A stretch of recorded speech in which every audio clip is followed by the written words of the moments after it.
मैं इसकी bodies create कर रही हूँ, जिसको लिए मैंने ऊपर से सबसे पहले लेवल कर लिया कपड़े को। फिर हम अपना हाइट देख लेंगे बॉडीज़ का। मैं यहाँ पे 15 इंच की बॉडीज़ बना रही हूँ, तो 16 इंच पर एक पॉइंट ड्रॉ कर लूँगी, 1 inch extra for seam allowance. उसके बाद ऊपर से हम अपना शोल्डर का भाग ले लेंगे, उसमें +1 कर लेंगे। मेरे केस में 7.5 आ रहा। उस निशान से नीचे की तरफ हम अपने आर्मोल्स के लिए निशान बनाएंगे और वहाँ पे स्ट्रेट लाइन ड्रॉ कर देंगे। फिर जहाँ पे आर्मोल्स का निशान ख़त्म हो रहा है, वहाँ पे हम अपने चेस्ट का 1/4 हिस्सा ले लेंगे एंड वहाँ पर एक बॉक्स क्रिएट हो जाएगा एंड उसके अंदर हम 1 इंच का मार्जिन लेते हुए आर्मोल्स क्रिएट कर लेंगे। कमर जो आएगी हमारी 7 इंच पर आएगी आर्मोल्स से नीचे। वहाँ का मेजरमेंट लेकर उसे आर्मोल्स के मेजरमेंट के साथ हम मिला लेंगे। उसके बाद नेक की डेप्थ में यहाँ पे रख रही हूँ 4 इंच की और हाइट भी मैं रख रही हूँ 4 इंच की। एंड मैं इसे गोलाई का शेप दे दूँगी क्योंकि मैं यहाँ पे गोल गला क्रिएट करूँगी। आधा इंच नीचे करते हुए हम शोल्डर का निशान लगा लेंगे। अब इन सभी मार्किंग एरियाज़ को कट कर लेंगे। सो यहाँ मैंने कट कर लिया। कटिंग का चरण के बाद हमें फ्रंट एंड बैक दोनों का ही यहाँ पर फैब्रिक रिसीव हो जाएगा। बस करना ये है, शोल्डर को हम सिलाई दे देंगे और गले के एरिया को आधा इंच फिर अंदर आधा इंच फैब्रिक मोड़ते हुए हम सिल देंगे। सो यहाँ मैंने कर दिया है। अब ये हो जाने के बाद स्लीव्स बनाएंगे। स्लीव्स में बना रही हूँ थोड़ा सा लखनवी जैसी क्रोशिया के काम के मटेरियल का। तो मैं यहाँ पर वो मटेरियल ली हूँ और उसे एक बारी में फोल्ड करके दोबारा एक और बार हम फोल्ड कर लेंगे। उसके बाद जितना आपका आर्मोल्स है उसमें +1 कर लीजिए एंड उसके नीचे 3 इंच का एक पॉइंट ड्रॉ कर लीजिए। फिर अगेन ऊपर से 4 इंच का एक पॉइंट ड्रॉ करने के बाद उसके साथ उसे मिला लीजिए 3 इंच के पॉइंट पर। हाइट में अभी फुल स्लीव 22 इंच की आस्तीन बना रही, तो आप अपने हिसाब से कम ले सकते हैं। एंड जो कलाई है मेरी वो 5 इंच पे आएगी, तो हम क्रॉस में स्लांट में उसे जॉइन कर देंगे। इसे कट करने के बाद स्लीव्स रिसीव हो गई है। इसे लगाने के लिए बॉडीज़ को सीधा एंड स्लीव्स को उल्टा रखते हुए हम गोल एरिया में आर्मोल्स एंड बॉडीज़ पर अटैच कर देंगे। दोनों ही स्लीव सेम इसी तरीके से हमें अटैच करनी होगी। बॉडीज़ को सीधा एंड स्लीव को उल्टा रखेंगे और राउंड घुमाते हुए आर्मोल्स के पोर्शन पर हम इसे अटैच कर देंगे। सो यहाँ मेरी स्लीव्स भी आप देख सकते हैं अटैच हो गई है एंड ये बॉडीज़ के साथ ये स्लीव्स का जो लुक है वो बहुत बेहतरीन तरीके से उभर के आया है। इसे रॉन्ग साइड आप फ्लिप कर लीजिए एंड साइड की फिटिंग दे दीजिए। आस्तीन को लेते हुए कमर के हिस्से पे 1 इंच का गैप छोड़ते हुए हम यहाँ पे सिलाई दे देंगे।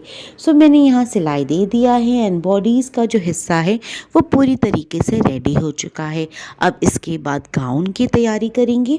तो गाउन की जो ड्राफ्टिंग है वो पहले मैं पेपर पे बता दूँ। मैं यहाँ पर ले रही हूँ, ये आपका मटेरियल है जो 2.5 मीटर का है घेरा के लिए। उसे एक बार में फोल्ड करके दोबारा हमें इस तरीके से फोल्ड करना है। अम्ब्रेला शेप देने के लिए हम ट्रायंगल फोल्ड करेंगे। फिर ऊपर से जो कोने का हिस्सा है वहाँ पे अपनी कमर का 1/4 हिस्सा ले लीजिए, उसमें प्लस सीम अलावेंस के लिए नीचे से हम अपने घेरे के लिए मेजर ले लेंगे और हर जगह से हम वही मेजरमेंट लेते हुए डॉट्स डाल देंगे और वहाँ पे कर्व शेप ड्रॉ कर देंगे। अगर आपके उसमें कपड़ा कम आ रहा है तो आप कली ऐड कर सकते हैं। और इसे जब हम कट करेंगे तो कटिंग हो जाने के बाद हमें फ्रंट एंड बैक दोनों का ही फैब्रिक मिलेगा। एक तरफ जो खुली हुई होगी और एक तरफ बंद होगी। जो खुली हुई पोर्शन होगा उसे भी हमें यहाँ पे बंद कर लेना होगा। तो सेम इसी प्रोसेस से मैंने कट कर लिया है अपने लिए कपड़ा। तो ऐसे में हमें मिल जाएगा 4-4.5 मीटर के करीब का घेरा। सो यहाँ मैंने कट कर लिया है। एक तरफ का जो हिस्सा है उसे हम सिलाई देने के बाद यहाँ पर जो है वो सिल देंगे एंड उसके बाद अपनी बॉडीज़ को इसके साथ अटैच करेंगे।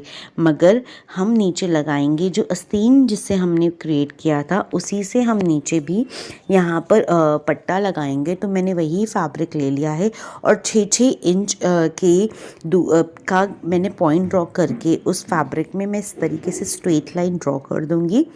मेरे पास एक स्ट्रेट कपड़ा नहीं था, इसीलिए मुझे इस तरीके से जॉइन करना पड़ा। अगर इस तरीके की लेस आपको 6-7 इंच की मिलती है तो वो भी आप इजीली लगा सकते हो एंड ज़्यादा मेहनत नहीं करनी पड़ेगी। इसे मैंने यहाँ पे ड्रॉ कर दिया। तो मुझे यहाँ पे 3 इस तरीके की पट्टे मिलेंगे। तो यहाँ पे मुझे मिल गया। अब तीनों को एक दूसरे के साथ हमें जॉइन कर लेना होगा। एक बहुत बड़ी सी लेस जैसा हमें एक स्ट्रैप रेडी करना होगा। सो यहाँ पे इस तरीके से हम सिलाई दे देंगे। सो मैंने यहाँ सिलाई दे दिया है और इसे सिलाई देने के साथ साथ हम इसे ऐसे ही नहीं लगाएं क्योंकि मुझे गाउन के नीचे लगाना है। तो मैं इस तरीके का येलो फैब्रिक का अस्तर भी वहाँ पे साथ में जॉइन कर लूँगी उस स्ट्रैप के साथ, ताकि थोड़ा सा हैवी भी हो जाए एंड इसका जो कलर है और ज़्यादा खिल कर आए। इसीलिए मैं इस तरीके का अस्तर के तौर पर ये पट्टी लगा रही हूँ। तो इसे चारों तरफ से हम सी देंगे और उसके बाद इसे हम अपनी गाउन पे लगाएंगे। सो यहाँ मेरा स्ट्रैप रेडी हो गया है एंड ये बहुत प्रिटी लग रहा है। इस तरीके से लेस का स्ट्रैप अब घर पे आसानी से बना सकते हैं। अब नीचे की ओर इस स्ट्रैप को हम लगाएंगे अपने घेरे में ताकि वो नीचे की तरफ फ्लो हो। बहुत आसानी तरीके से ये सिलाई मशीन की हेल्प से लग जाएगा और ये रेडी हुआ है करीबन 6 इंच से थोड़ा कम का।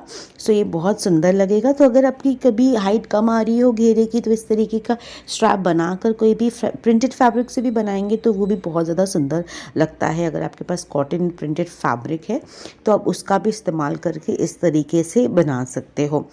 अब हमें लगाना होगा, जॉइन करेंगे हम अपनी बॉडीज़ इस घेरे के साथ।